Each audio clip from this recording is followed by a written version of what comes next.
Assalamualaikum, myself being Shamam and welcome to my another vlog.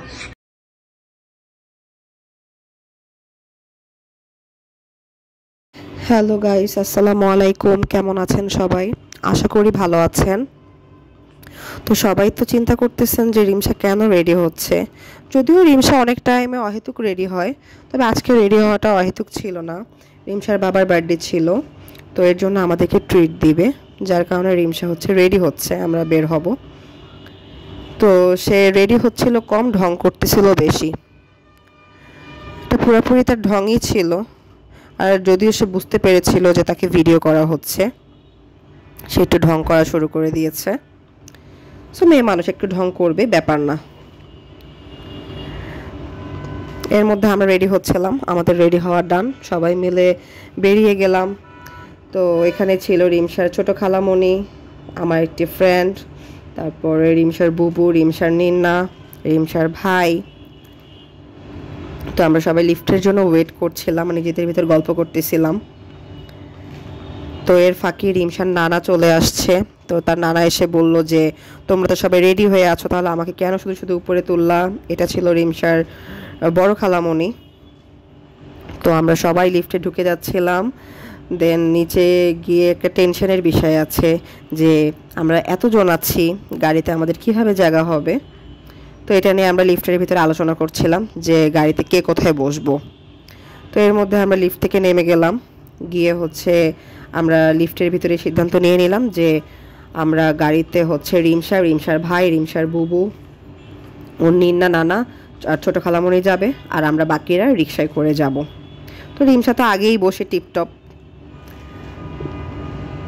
এরপরে রিমসার বুবু উঠছিল, রিমসার খালামণি এসে উঠে গেল, আর রিমসার ছোট ভাই এসে শাউট করে বলছিল আমি কোথায় বসবো, আমার জায়গা কোথায় রাখছো। তো নিচেও ওখানে শাউট করছিল। দেন ওর নিন্না হচ্ছে ওকে ডাকলো যে ভাইয়া তুমি আমার কাছে এসে বসো। ফার্স্টে ও বসতে চায় নাই, এরপরে ও হচ্ছে রাজি হয়ে গেল। সে তো ছেলে মানুষ, গাড়িতে উঠে স্টিয়ারিং ধরবে, এসির বাটনগুলো ধরবে। তো ওরা সবাই গাড়িতে করে চলে গেল, আর আমরা হচ্ছে বের হচ্ছিলাম যে আমরা রিক্সা নিব। তো এর ফাঁকে তো আমরা আমাদেরকে ভিডিও করে নিচ্ছিলাম। তো আমি বের হয়ে বলতেছি বাবারে বাবা, এত রোদে ঠান্ডা লাগছে। তো এইসব বলে ফান করছিলাম। এর মধ্যে আমরা রিক্সা নিয়ে নিলাম, বের হয়ে গেলাম। তারপর অলমোস্ট চলে এসেছি। তো আমরা আগে থেকে ডিসিশন নিয়ে নিছিলাম যে আমরা কাচ্চি ভাইতে যাব, আর কাচ্চি খাওয়ার প্ল্যান করে আসছি। তো আমরা উপরে উঠলাম, সবাই এখন ওয়েটিংয়ে আছি আমরা কখন আমাদের খাবার আসবে, কারণ আমাদের তো আগে থেকেই মেনু ঠিক করা যে আমরা হচ্ছে কাচ্চি খাবো, আর যারা কাচ্চি খাবে না তারা হচ্ছে পোলাও খাবে, সাথে রোস্ট দিয়ে খাবে। তো আমাদের মেনু যেহেতু ঠিক ছিল, তো আমাদের মধ্যে কাচ্চিও চলেও আসলো। ভাই কোনো উপায় নাই, যেমনে হোক খাবই, এক দৌড় দিয়া যাই আগে দোকানে। দোকানের সামনে যখন যাই না কে ঘ্রাণটা পাই, মাথা থাকে না ঠিক, দৌড়াইয়া বসি এক কোণে। মেনু দেখা কনফিউজ হইয়া যাই, কাচ্চি নিমু নাকি খাসি ভাই ডিসাইড করতেই লাইগা যায় 20 মিনিট।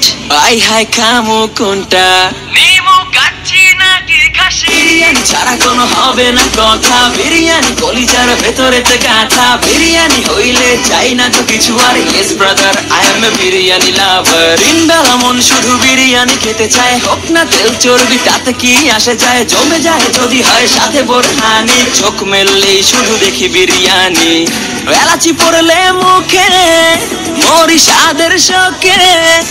এতটাই জিদ উঠে মন চায় নিজে সুইসাইড করি, রাগ তবু করি না, বিরিয়ানি ছাড়ি না। কেন জানি বিরিয়ানি ছাড়া কিছু বুঝি না, কারণ বিরিয়ানি অন্যরকম ভালোবাসা, বিরিয়ানি মানে আমার কাছে নেশা। চাই না তো কিছু আমি বিরিয়ানি হলে আর। Yes brother, I M A biryani লাভার। দিনবেলা মন শুধু বিরিয়ানি খেতে চায়, হোক না তেল চর্বি তাতে কি আসে যায়, জমে যায় যদি হয় সাথে বোরহানি। চোখ মেললেই শুধু দেখি বিরিয়ানি, চোখেতে ভাসে বিরিয়ানি, চোখেতে ভাসে বিরিয়ানি। এখন এর মধ্যে হচ্ছে ভাগাভাগি চলতেছিল। খাবার শেষে তো একটা মশলা দিয়েই থাকে সব রেস্টুরেন্টে, তো এটা আমরা সব মিলে ভাগাভাগি করতেছিলাম। তো আপনাদের মধ্যে কারা কারা এই ভাগাভাগিটা করেন রেস্টুরেন্টে গেলে অবশ্যই আমাদেরকে জানাবেন কমেন্টসে। সবার আগে আমার বলি মা, ঘরেতে যেন বিরিয়ানি ছাড়া কিছু রান্না আমি করতে দেখি না। তারপরে দেন ভাগাভাগির পালা শেষ, এখন আমরা সবাই মিলে নিচে নামতেছিলাম। আর রিমশার ফাঁকে দুষ্টমি করতেছিল, ওকে বলতেছিলাম ব্যথা পাবা, তুমি ব্যথা পাবা। যেন গুলি লাগছে বুকে, কেন আমার সাথে এমনটা হয়, আই হাই খামো কোনটা। আমাকে একটু ভিডিও করে নিল। বিরিয়ানি ছাড়া কোনো হবে না কথা, বিরিয়ানি কলিজার ভেতরে কাঁচা, বিরিয়ানি হইলে চাই না তো কিছু আর। Yes brother, I M A biryani লাভার। জিন্দা মন শুধু বিরিয়ানি খেতে চায়, হোক না তেল চর্বি তাতে কি আসে যায়, জমে যায় যদি হয়। তো আমি নামতে নামতে ওদের সাথে একটু মজা করতেছিলাম। আমার মেজো বোনটার ঘাড়ে একটু ধরে, চুলে একটু ধরে বলছে, কী রে একটু জোরে জোরে নাম, একটু জোরে নামতে পারতেছিস না, এটা সেটা বলে ওর সাথে ফাইজলামি করতেছিলাম। তো বলতেছিল, দেখো আপু এটা কিন্তু বাহিরে, তুমি আমার সাথে এরকমভাবে মজা নিতে পারো না। তো আমরা সব বেরিয়ে গেলাম। তো বাহিরে দেখলাম যে রোদটা একটু কমছে, তো একটা লাস্ট সেলফি নিয়ে নিলাম।